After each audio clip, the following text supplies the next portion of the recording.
बिस्मिल्लाहिर्रहमानिर्रहीम। अस्सलाम वालेकुम नाजरीन, मैं हूं जमशेद अंसारी। नाजरीन, आज की इस वीडियो में हम शहबाज शरीफ साहब की बैरून मुल्क रवानगी के हवाले से मुख्तलिफ़ पहलुओं का अहाता करने की कोशिश करेंगे। लेकिन नाजरीन, मौजू का बाकायदा आगाज़ करने से पहले मैं एक दरख्वास्त, एक माजरत आप लोगों की खिदमत में पेश करना ज़रूरी समझता हूँ, और वो ये कि मज़ीद 8-10 दिन डॉक्टर्स ने मुझे मोबाइल के ज़्यादा इस्तेमाल से छू के मना किया है। इसलिए मैं आप लोगों के कमेंट्स का एक्टिवली रिस्पॉन्ड नहीं कर पाता। तो उम्मीद है कि आप मेरी ये पेशगी माजरत कबूल करेंगे, क्योंकि मेरी ये आदत है कि मैं कमेंट्स करने वालों को और जो बेस्ट विशेज़ और वेल विशेज़ का मुझसे इजहार कर रहे हैं तो उन्हें मैं एक्टिवली रिस्पॉन्ड करता हूं। लेकिन चूँकि मोबाइल के कसरत इस्तेमाल से मना किया गया है, इसलिए 8-10 दिन तक शायद मैं एक्टिवली रिस्पॉन्ड न कर पाऊँ। अब नाजरीन, शहबाज शरीफ साहब की जो बैरून मुल्क रवानगी है उसके कई पहलू हैं, और आप गुज़श्ता 4-5 दिनों से तसलसल के साथ इस बात का मुशाहिदा कर रहे होंगे कि पाकिस्तानी मीडिया ने एक ऐसा इम्पैक्ट और तासुर कायम करने की कोशिश की है कि जैसे पाकिस्तान का सबसे बड़ा मसला जो है शहबाज शरीफ साहब को बैरून मुल्क जाने से रोक देना है। चुनांचे आप जब भी मीडिया की स्क्रीन्स को ऑन करते हैं, 7 बजे से लेके रात 11 बजे तक आप मीडिया की स्क्रीन्स पे नज़र दौड़ाएं तो एक ही टॉपिक, एक ही मौजू आपको ज़ेरे बहस नज़र आएगा। इसके अलावा आप दिन के औकात में मीडिया की स्क्रीन्स को जब ऑन करते हैं तो प्रेस कॉन्फ्रेंसेस की एक भरमार होती है कि जैसे इस खित्ते का सबसे बड़ा मसला ही यही है कि शहबाज शरीफ साहब को बैरून मुल्क जाने की इजाज़त क्यों कर नहीं दी गई। नाजरीन, पहलू तो बहुत सारे हैं, 3 अहम पहलुओं पे मैं आज की इस वीडियो में बात करना ज़रूरी समझता हूँ। हामिद मीर साहब कल जियो टीवी के प्रोग्राम में शरीक थे और उसमें उन्होंने कहा कि हुकूमत ने शहबाज शरीफ साहब को बैरून मुल्क जाने से रोक कर बहुत बड़ी गलती की है, क्योंकि शहबाज शरीफ साहब अब मौलाना फजलुर रहमान साहब के साथ मुलाकात करेंगे और PDM जो एक मुर्दा घोड़ा साबित हुई थी, अब जो है उसमें दोबारा वो जान डाल देंगे। और आगे ही जाके हामिद मीर साहब फिर कहते हैं कि ईद के बाद जो है शहबाज शरीफ साहब बैरून मुल्क चले जाएंगे। गोया इन 2 फिक्रों में हामिद मीर साहब ने अपने ही मौक़िफ़ की नफ़ी कर दी है। पहले मौक़िफ़ दिया कि शहबाज शरीफ साहब जो है वो फजलुर रहमान से मिल के जो है ना PDM के मुर्दा घोड़े में जान डाल देंगे। अब आप मुझे बताइए, 2-3 दिन कुल रहते हैं, तो इन 2-3 दिनों में एक ही मुलाकात में PDM के मुर्दा घोड़े में जान कैसे डाली जा सकती है और क्या मुश्किलात पैदा की जा सकती है, क्योंकि उसके बाद तो ईद आ जाएगी। मौलाना फजलुर रहमान साहब अपने हल्के चले जाएंगे, शहबाज शरीफ साहब रायमंड चले जाएंगे, जाती उम्रा चले जाएंगे, और ईद के बाद हामिद मीर साहब के बकौल जो है ना वो अपने जो है ना वो बैरून मुल्क चले जाएंगे, बरतानिया चले जाएंगे। तो इस किस्म के तज्ज़ियों से मेरे ख़्याल में एहतराज़ करना चाहिए। इस किस्म के तज्ज़िये जो है ना वो अवॉइड करने चाहिए। ये ख़ुद हामिद मीर साहब की ज़ात के लिए भी बेहतर होगा। मैं नरम से नरम अल्फाज में जो है तनकीद कर रहा हूँ, जो है ना अखलाकी हुदूद व क़यूद का ख्याल रखते हुए। इससे ज़्यादा मैं बहुत ज़्यादा सख्त अल्फाज का इस्तेमाल नहीं किया करता। अब नाजरीन, दूसरी बात यह है कि जब शहबाज शरीफ साहब को रोका नहीं गया था, ब्लैक लिस्ट से अदालत ने नाम निकाला, तो उस वक्त पीपल्स पार्टी के लोगों ने, बहुत सारे रहनुमाओं ने, फैसल करीम कुंडी ने और बहुत सारे रहनुमाओं ने ये तासुर देना शुरू कर दिया कि जिस वक्त इमरान खान साहब, वज़ीर आज़म पाकिस्तान इमरान खान साहब सऊदी अरब जा रहे हैं, उसी दिन ही क्यों कर जो है ना शहबाज शरीफ साहब बैरून मुल्क दोहा जा रहे हैं, कतर जा रहे हैं। तो उनका ख्याल ये था कि पीपल्स पार्टी शहबाज शरीफ साहब की और इमरान खान साहब का मुकमुका हो गया है, और इमरान खान साहब और शहबाज शरीफ साहब बैरून मुल्क जो है ना मुलाकात करेंगे और मामलात को बाहम मिलकर जो है ना सेटल्ड कर देंगे, डील कर लेंगे एक दूसरे के साथ, एक दूसरे को रियायतें दे देंगे।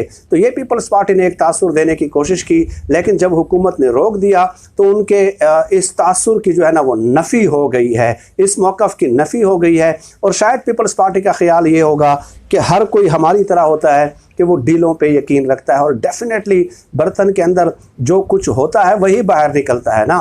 ठीक है, तो जो उसी सोच का उन्होंने इजहार किया, लेकिन अब नया और ताज़ा मौक़िफ़ उनका सामने नहीं आया कि अब जो हालात बदले हैं उसके बाद अब क्या सूरत हाल है। अब उनका क्या ख्याल है कि वाकई क्या उन्होंने इमरान खान साहब से बैरून मुल्क मुलाकात की है या नहीं की है, और क्या वाकई एक दूसरे को ये डील देने वाले थे या डील नहीं देने वाले थे। खैर, ये तो दो बातें हो गई। तीसरी तरफ नाज़रीन, आप लोगों ने देखा होगा कि इमरान खान साहब ने एक तनकीद की कि अदालती जो है ना निज़ाम है उस पर तनकीद की, ठीक है, कि 10-10 सालों से केसेस पड़े हुए हैं और इमरान खान साहब का मतलब यही था कि इन अदालतों की मौजूदगी में इन लोगों का एहतसाब नहीं हो सकता। यही वो इनडायरेक्टली जो है ना बिटवीन द लाइन्स पैगाम कन्वे करना चाह रहे थे। यहाँ पे मैं एक वजाहत कर दूँ, बात इमरान खान साहब की नहीं है, बात उसूलों की होती है। मेरा हमेशा से ये मौक़िफ़ रहा है कि जिस शख्स का भी मौक़िफ़ उसूली हो हमें वही बात करनी चाहिए, ठीक है। इमरान खान साहब पे आप हज़ारों तनकीद करें, तनकीद करें, आप उनकी पॉलिसी के साथ इख्तिलाफ़ करें, उन्होंने डिलीवर किया है या नहीं किया, मंतकी दलाइल के साथ सामने आएँ, बिल्कुल आप इख्तिलाफ़ करें और करना चाहिए। बात होती है उसूल की कि एक शख्स जो बात कर रहा है क्या वो बात उसूली है या नहीं है। तो इसके लिए आपको पाकिस्तान की गुज़श्ता 3-4 सालों की सियासी तारीख़ आप देख लें, शहबाज शरीफ साहब को देख लें, नवाज़ शरीफ साहब को देख लें। जब दिल किया शहबाज शरीफ साहब ने, अभी जो 1 साल वो जेल में रहे हैं, खुद ज़मानत मनसूख कराई थी। जब दिल किया ज़मानत मनसूख कराई, जब दिल किया ज़मानत ले ली, जब दिल किया नाम ब्लैक लिस्ट से निकलवा दिया, जब दिल किया इलाज के बहाने बैरून मुल्क चले गए, जब दिल किया पाकिस्तान वापस आ गए। नवाज़ शरीफ साहब बाहर गए, अदालतों की इजाज़त से गए, 50 रुपए का स्टाम्प जो है ना, स्टाम्प पेपर जो है वो जमा करा के वो बैरून मुल्क गए। अदालतें बुला रही हैं, नहीं आ रहे, अदालतें इस तरह स्ट्रेस करके एम्फेसाइज करके बुला भी नहीं रही, ठीक है। तो जब दिल करता है बाहर चले गए, जब दिल किया वहाँ से वापस आ गए, ठीक है। तो आज तक तो आप इसका अंदाज़ा लगा लें नाजरीन कि उन्होंने अदालत को ये बताया ब्लैक लिस्ट से जब नाम निकलवाना था और समाअत हो रही थी लाहौर हाई कोर्ट में कि मैंने कल की टिकट की बुकिंग भी करा ली है। यानी वो इस कदर शोर थे। और जब ये दरख्वास्त जमा करा रहे थे नाजरीन तो शहबाज शरीफ साहब इस्लामाबाद में थे और इस्लामाबाद में बरतानवी सफ़ीर से बाकायदा मुलाकात की। यानी एक तरफ टिकट भी कन्फर्म किया, बरतानवी सफ़ीर से भी मुलाकात की और उस तरफ जो है ना अगले दिन फिर अदालत में समाअत थी। तो इस कदर वो शोर थे, इस कदर उनको यकीन था कि मुझे जो है ना बाहर जाने दिया जाएगा। तो यानी अपनी मर्ज़ी है कि जब जिसका दिल करता है आए, जब जिसका दिल करता है जाए, जब जिसका दिल करता है जो है ना हालात से बचने के लिए ज़मानत मनसूख कराए, फिर ज़मानत ले ले, फिर बैरून मुल्क जाए, फिर बरतानवी सफ़ीरों से मिले।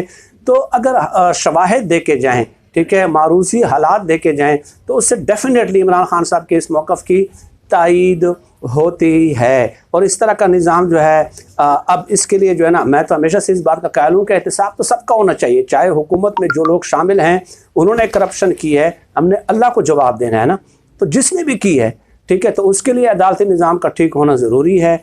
और मैं ये भी बता दूँ नाज़रीन कि हज़ारों कैदी, वो फैक्ट्स एंड फिगर्स मैं कलेक्ट करने की कोशिश कर रहा हूँ, ऐसे हैं कि 500 से लेके 10,000 रुपए तक उन्होंने ज़मानती मुचल के जमा नहीं कराए और आज तक वो जेलों में गल रहे हैं, सड़ रहे हैं, ठीक है। तो कभी इस कदर सूरत के साथ, तेज़ी के साथ जो है उनके मुकदमात को जो है ना नहीं निपटाया गया, नहीं सुना गया। तो ये अफसोसनाक बात है। इस अदालत के अलावा भी एक अदालत लगनी है, वो बहुत बड़ी अदालत है, वहाँ पे जो है ना सबको अपना जवाब देना है, इन लोगों ने भी अपना जवाब देना है। तो मैं इतना ही कह सकता हूँ। और इसके अलावा ये भी एक फैक्ट है कि उज़ैर बलोच जिन्होंने जुडिशल मजिस्ट्रेट के सामने बयान हल्फी जमा कराया, अपनी रजामंदी के साथ जमा कराया, उनकी भी धड़ाधड़ जो है कई केसेस में जो है वो ज़मानत हो चुकी है। यही फैक्ट है, जब वो खुद इकरार कर चुके हैं। और कराची और लियारी का एक एक बच्चे से जाके आप इंटरव्यूज़ कर लें, बूढ़ों और बुज़ुर्गों और ख़वातीन से जाके आप इंटरव्यूज़ कर लें, वो भी आपको ये चीज़ बताएंगे। उसके बावजूद भी उनको ज़मानतें दे दी जाती हैं। तो अल-अमान वल हफ़ीज़, उसके बावजूद भी अगर कोई आप पे तनकीद करे तो आप जो है ना अपने नाक पे मक्खी नहीं बैठने देते और उस तनकीद को जो है ना आप जो है ना बहुत बुरा मना लेते हैं। अफसोसनाक सूरत हाल है।